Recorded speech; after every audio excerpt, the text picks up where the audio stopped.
অস্ত্র, রাইফেল, বন্দুক, ড্রোন, শুধু এগুলোই আমাদের হাতিয়ার নয়, দোয়াও আমাদের হাতিয়ার। করে বলেন ঠিক কিনা?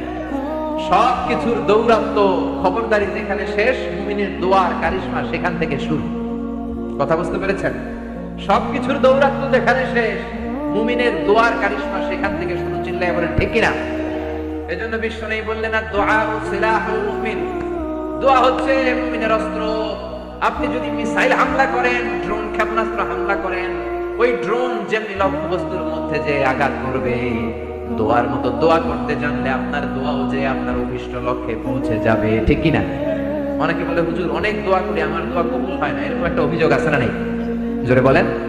অনেকে আমাদের কাছে বলে, হুজুর একটা পেরেশানিতে আছি, একটু ঝামেলায় আছি, বিপদে আছি, 2 বছর ধরে মসজিদের খেরে পানি ছেড়ে দোয়া করলাম, কিন্তু দোয়া তো কবুল হয় না, আমার আল্লাহ আমার কথা শোনে না। এরকম অভিযোগ আছে না নাই?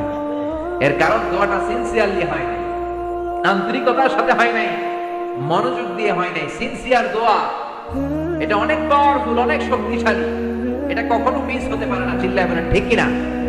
বিশ্বনবী বললেন, দোয়া এত পাওয়ারফুলি, আত-তাকদীরু লা ইয়ারুদ্দু ইল্লা বিদ-দুআ। মানুষের তকদিরের কোনো চেঞ্জ নাই, কোনো পরিবর্তন নাই, কিন্তু তকদিরের যদি কোনো কিছু চেঞ্জ হয়ে যায়, সেটা হলে দোয়ার মাধ্যমে হয়ে থাকে। সুবহানাল্লাহ। দোয়া আপনার তাকদীরকেও চেঞ্জ করে দিতে পারে। চিল্লায় বলেন ঠিক কিনা? এই দুনিয়ার মানুষগুলোর কাছে বেশি বেশি চাইলে খুশি হয় না রাগ হয়? জোরে বলেন। আপনার কাছে যদি আমি 500 টাকার জন্য আজকে যাই, 500 টাকা দেন, মিজানুর রহমান আজারে হুজুর আসছে, না দিলে কেমন দেখা দিয়ে দিলেন, কালকে তাও দিলেন, তারপরের দিন দিবেন, হ্যাঁ দেখ কাম নাই, আমার টাকা দিবেন না, এরপরের দিন 200, এরপরের দিন 100, এরপরের দিন লাড়ি নিয়ে দৌড়াইবেন। ঠিক কিনা? এটা দুনিয়ার মানুষের রীতি। বারবার একটা বিষয় নিয়ে আসলে আমরা রেগে যাই, আমরা অপছন্দ করি, কিন্তু আল্লাহর নীতি উল্টা। আল্লাহর কাছে বারবার চাইলে আল্লাহ খুশি হয়। ঠিক কিনা? তিরমিজির বর্ণনায় বিশ্বনবী বললেন, ইন্নাহু মান লাম ইয়াসআলিল্লাহ ইয়াগদাব আলাইহি, যে ব্যক্তি আল্লাহর কাছে চায় না, আল্লাহ তারে পছন্দ করে না। সুবহানাল্লাহ। আর যে ব্যক্তি আল্লাহর কাছে চায়, তারে আল্লাহ পছন্দ করে। ঠিক কিনা?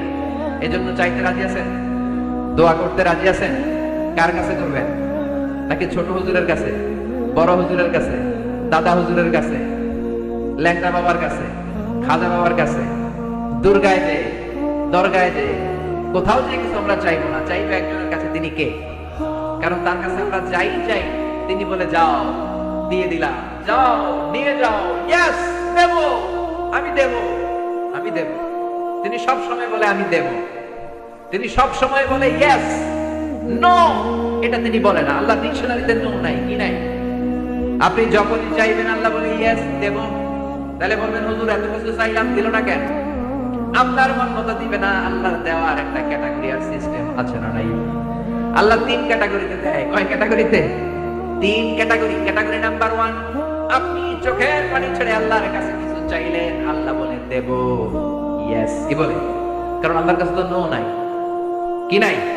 না বলে না। চাইলে আল্লাহ না করতে জানে না, আল্লাহ বলে ইয়েস দেব, দিয়ে দেয়। আমরা খুশি হয়ে যাই, আমরা নাচতে শুরু করি। ঠিক কিনা? Category number 1। শুনতেছেন না বোধহয়? কষ্ট হচ্ছে নাকি মুনাজাত দিয়ে দিব? শুনবেন আরো কয়েক মিনিট। ক্যাটাগরি নাম্বার 1, চাইলাম দিয়ে দিল, ইয়েস। এবার ক্যাটাগরি নাম্বার 2, চোখের পানি ছেড়ে একটা কিছু চাইলাম, তখন বলে ইয়েস, কি বলে? কারণ ওনার কাছে তো নো নাই, কি নাই? আল্লাহ বলে ইয়েস দেব, তবে এখন না, পরে দেব। কখন দিলে আমার জন্য ভালো, আমার চেয়েও ভালো জানে কে? কখন দিলে আমার জন্য ভালো, আমার চেয়েও ভালো জানে কে? আল্লাহ বলে এখন দিলে ভালো হবে না, তোর চেয়ে আমি ভালো জানি, যখন দিলে তোর জন্য ভালো হয় তখন দিয়ে দেব। সুবহানাল্লাহ। 2টা গেল। এবার হলো ক্যাটাগরি নাম্বার 3, চোখের পানি ছেড়ে আপনি আল্লাহর কাছে চাইলেন, আল্লাহর ডেকে বললেন, আল্লাহ আমাকে তুমি এটা দাও। আল্লাহ তখন বলে ইয়েস, কি বলে? কারণ ওনার কাছে কি নাই? নো নাই। উনি না বলতে জানেন না, চাইলেই বলে ইয়েস দেব, তবে এখনো দেব না, পরেও দেব না। কিয়ামতের ময়দানে যেদিন বিপদে পড়ে চিল্লাচিল্লি করবা, ওই দিন তোমারে দেব। সুবহানাল্লাহ। চিল্লায় পড়েন আল্লাহু আকবার। এইজন্য চাইতে হবে একজনের কাছে। তিনি কে? সব নবীরা বিপদে পড়ে চেয়েছেন কার কাছে? সাইয়েদনা আদম আলাইহিস সালাম না বুঝে শয়তানের ওয়াসওয়াসায় পড়ে ছোট্ট একটা ভুল করলেন, কেঁদে কেঁদে মুনাজাত করলেন কার কাছে?